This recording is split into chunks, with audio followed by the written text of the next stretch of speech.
Подписчикам привет! Сегодня фильм для адвоката. 2011 год, автор сценария Джон Романо по роману Майкла Коннелли. Режиссер Брэд Фурман, в ролях Мэтью МакКонахи, Мариса Томей, Райан Филипп, Майкл Пенья и другие. Бюджет 40, сборы 85,5 миллионов долларов.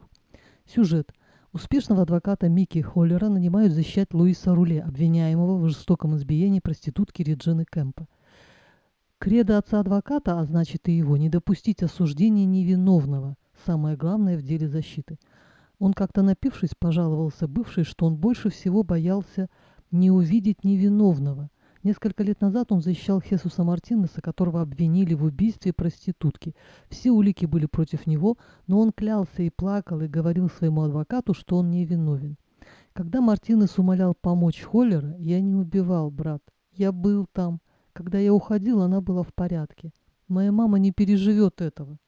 Это просто караул, когда невиновный человек не может доказать свою невиновность, а все улики против него. У меня внутри от страха все сжалось. И в таких делах я думаю, как хорошо, что многие страны ввели мораторий на смертную казнь. Но тогда Холлер не поверил ему и уговорил пойти на сделку, сознаться в убийстве, и тогда вместо смертной казни он получит пожизненное.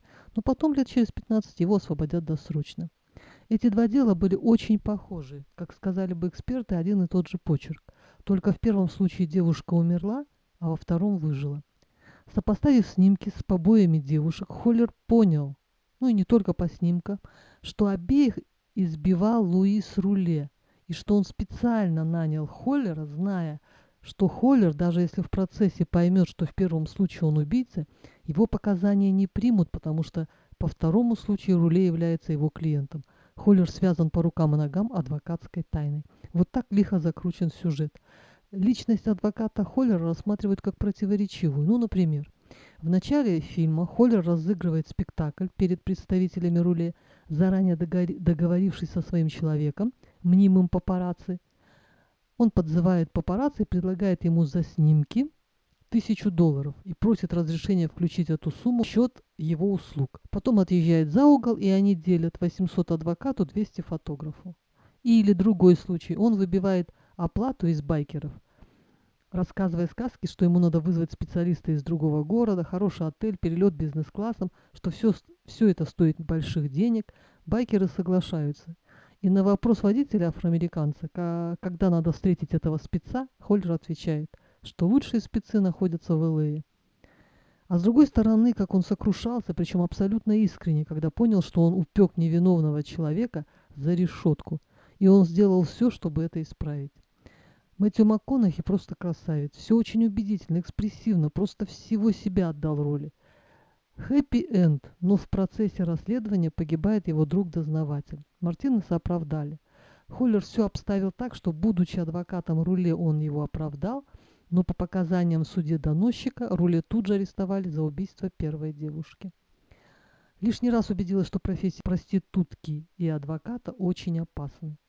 И что к своей работе надо подходить с совестью, с душой, если хотите, потому что риск очень велик. Слишком высокую цену приходится платить твоим клиентам. Признавать свои ошибки люди не хотят, потому что это бьет по их репутации. Холлер мог бы оставить все как есть, и Мартинес гнил бы в тюрьме. Но слова отца «бойся не увидеть невиновного», которые он все время повторял как заклинание, помогли ему все исправить. Время идет, и концепция, что внутри человека два волка, один добрый, а другой злой, мне становится все ближе и понятнее, нежели что один человек на 100% из добра, а другой на 100% из зла. Хотя и этот вариант, наверное, имеет место быть.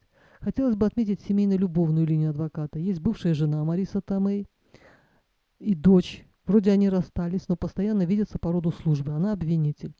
У меня всегда создается такое впечатление, что между бывшими супругами при определенных обстоятельствах могут возобновиться отношения. Напряженный, динамичный образ адвоката получился с оголенным нервом. Мэтью МакКонахи очень постарался, впрочем, как и всегда. По-другому, по-моему, он не умеет. Отличный фильм. Всем рекомендую. Да, и хотела добавить, в финале байкеры догоняют Линкольн адвоката и просят об услуге. И рассчитывают на скидку. Они избили Луиса Руле по просьбе адвоката. И адвокат отвечает, на этот раз все бесплатно. Для большинства из нас все больше услуг становится платным. Вот честно, очень страшно. Особенно страшит платная медицина. Ну, на этом все на сегодня. Все, пока. Не болейте и подписывайтесь, пожалуйста, на канал.